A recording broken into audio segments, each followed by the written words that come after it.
Pessoal, a esta altura do campeonato, vocês devem estar pensando: o que mais pode ser automático dentro do InDesign? O que mais o InDesign pode nos dar ou pode nos oferecer para facilitar a nossa vida? Bom, outra coisa que vocês devem ter imaginado ou devem ter pensado enquanto eu falei sobre a criação de capítulos, ou pelo menos a nomeação de capítulos, a criação de nome para as nossas sessões.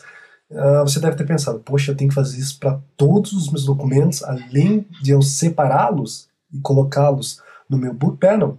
Imagine, eu tenho poucos documentos aqui. É claro que seria bem fácil eu editar cada documento manualmente, mas imagine se eu tivesse 30 documentos separados aqui, cada documento com 5, 6, 100 páginas. Imagine como seria mudar um elemento gráfico que se encaixaria com um layout padrão que segue em todos os outros documentos. Eu não sei se vocês estão me entendendo, mas quando você cria um livro, por exemplo, você tem elementos que ficam em um determinado ponto da sua página, do seu documento, e esse elemento se repete em vários outros documentos para manter a consistência, o layout, ficar bonito, não ficar nada tão poluído, nada tão diferente. Tá? Bom, se eu abrir o meu documento, capítulo 1 aqui, vejam só o layout. Tem aqui o nome do meu capítulo, o nome desse tópico, dessa seção, no documento 2, eu tenho aqui a mesma coisa, o nome do capítulo, a seção, as numerações das minhas páginas.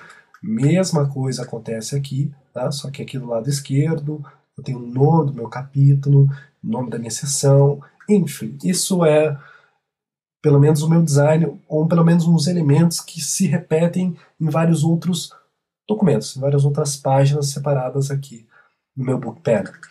Agora, você pode pensar: poxa, se eu quiser mudar um determinado elemento, vou ter que fazer isso para todos os meus documentos? A resposta para essa pergunta é, graças a Deus, não. Você não precisa fazer isso manualmente. Antes precisava, mas hoje não precisa. O InDesign ele traz muita ferramenta para que nós venhamos poupar tempo. Disso nós já sabemos e nós temos aprendido desde o começo do treinamento. Então tá aí mais um feature que eu vou mostrar para vocês, que é conhecido como sincronizador, ou o termo técnico Synchronize. Esse é o carinha que vai atualizar todos os nossos documentos para manter uma consistência, pelo menos atualizar, caso nós venhamos mudar alguma coisa, ele atualiza para tudo, para todo o nosso Book Panel. Aqui no Book Panel, se vocês olharem bem, nós temos os nossos documentos, os ícones aqui, tá, do InDesign, roxinho, e nós temos alguns quadradinhos aqui do lado esquerdo. Bom, esses quadradinhos são os indicadores de fonte, ou de estilo source, ou style source, como diz ali. Isso é o que seria o estilo fonte. Se vocês verem, tem um carinha aqui, que é o capítulo 1, que ele está selecionado, nós temos um íconezinho ali. E o que o InDesign diz? Indicates the style source. Ou seja, esse cara, pelo menos por ele estar selecionado, o InDesign entende que essa é a fonte do meu layout. Aqui contém o que seria elementos gráficos ou estilos gráficos que são a fonte de todo esse documento. Isso aqui não é um padrão, tá? O InDesign não sabe disso. Eu posso mudar para qualquer outro documento aqui, que ele vai pegar as fontes do respectivo documento que está selecionado nesse quadradinho de indicador de fonte. Mas ele só pega essa fonte se nós clicarmos nessa flechinha aqui de sincronização. Agora, por exemplo, se eu selecionar o capítulo 1, pressiono T. Esse cara tem um estilo de caractere. Vamos ver? Aqui ele está com capítulo 1, seção 1, que seria o estilo de caractere que muda o que seria o nome da seção aqui embaixo, né, que é o indicativo desse nome dessa seção. Então, se eu pegar e mudar a cor desse texto para amarelo, vocês lembram do asteriscos aqui em cima? Então, esse cara aparece porque esse documento não foi salvo, né, e esse é um indicador que esse documento foi alterado, ele não foi salvo. Só que aqui no meu painel de estilos de caracteres, esse estilo de caractere aparece o que? Um maisinho ali. Tá? Isso quer dizer que ele foi mudado e não foi salvo. Mesma coisa, mesma lógica. Então posso mudar aqui também para bold itálico. Feito isso, posso clicar com o botão direito em cima do meu Character Style e posso selecionar o item Redefine Style. Então ele salva esse estilo aqui. Eu não vou salvar esse documento porque eu não quero que fique assim. Porque obviamente ficou horrível, né? Esse amarelo com esse bold itálico aqui. Mas a ideia é que esse estilo seja aplicado em todo o meu documento bem certinho, né? Vou até fechar o capítulo 2 aqui, porque na hora que ele for atualizar, eu preciso abrir o documento para ser mais prático. Bom, fiz isso, agora eu uso o Synchronize. Outra questão é que se você não tiver esse específico estilo de caractere no seu outro documento, ou vários outros documentos separados aqui no seu Book Panel, não se preocupe, o Synchronize ele adiciona esse estilo de caractere para todos esses documentos. Se você não tem nada selecionado neste painel de book e clicar nesse Synchronize, ele vai atualizar todo o seu documento, ele vai aplicar esse estilo de caractere para todos esses documentos. Mas se você pressionar Shift, selecionar esses dois carinhos, ou Ctrl para selecionar alternadas páginas, né?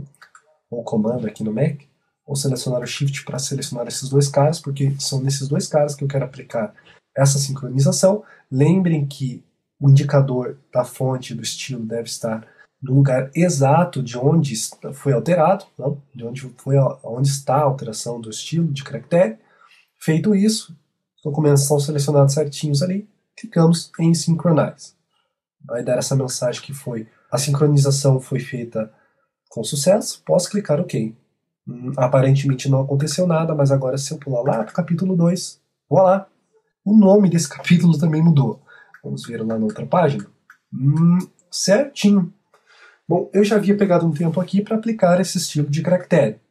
Já havia usado o Synchronize para adicionar esse cara aqui, depois selecionei o texto e apliquei esse estilo de caractere. Eu fiz isso em todos os documentos já, pensando nesse caso, nessa atualização automática. Bom, mas como o InDesign identificou essa mudança? Como que ele aplicou essa mudança para todo o documento? Se eu clicar aqui no menu Fly Up e selecionar o item Synchronize Options, eu tenho aqui uma lista de tudo que pode ser sincronizado usando esse método. Percebam que a única coisa que está desselecionada aqui é a Master Page. Se você fizesse alguma alteração na sua Master Page, quisesse alterar para todo o seu documento e não der certo, então tenho certeza, acessem essa reunião de diálogo de Synchronize Options, clicando Fly Up ali e seleciona o Master Page. Clica OK. Vou dar o comando J, Master Page, A. Vamos fazer alguma mudança aqui nessa Master. Vou ampliar aqui, vou fazer alguma coisa diferente. Colocar um bold itálico, mudar a cor. Vamos colocar uma cor que pelo menos apareça, né? Vamos ampliar isso de 12 para 14. Ok? Lembrem sempre de quando vocês forem sincronizar algum documento que você queira que essa atualização seja aplicada em todo o documento, selecione o indicador de fonte, o Source Indicate aqui. Ok? Feito isso, eu vou selecionar tudo, porque nesse caso, nessa alteração eu quero aplicar para todo o documento. Clico no Synchronize. Sincronizou tudo com sucesso. Volto lá para o capítulo 1. Está ali o número da página em itálico, né? E na cor preta. Essa alteração foi quase que imperceptível, né? Deixa eu voltar aqui no capítulo 2. Deixa eu testar outra coisa aqui. Vou dar o nome dessa cor aqui para... cor desse texto para uma verde, para que seja mais gritante, né? Tá tudo certinho ali. Pressiona aqui no sincronizador, lá na página 1, a mudança está ali. Então você não precisa ficar abrindo vários documentos para aplicar uma determinada alteração que segue de repente o design do seu documento. Você quer alterar, você quer manter a ordem em tudo, então você pode usar o sincronizador. E esse é mais um filtro que nos ajuda a sermos incrivelmente práticos na criação dos nossos documentos. Bom, não tenho mais para onde ir. Na próxima aula eu quero mostrar para vocês outra coisa automática, que é o nosso Table of Content, o nosso índice automático. Vejo vocês na próxima aula.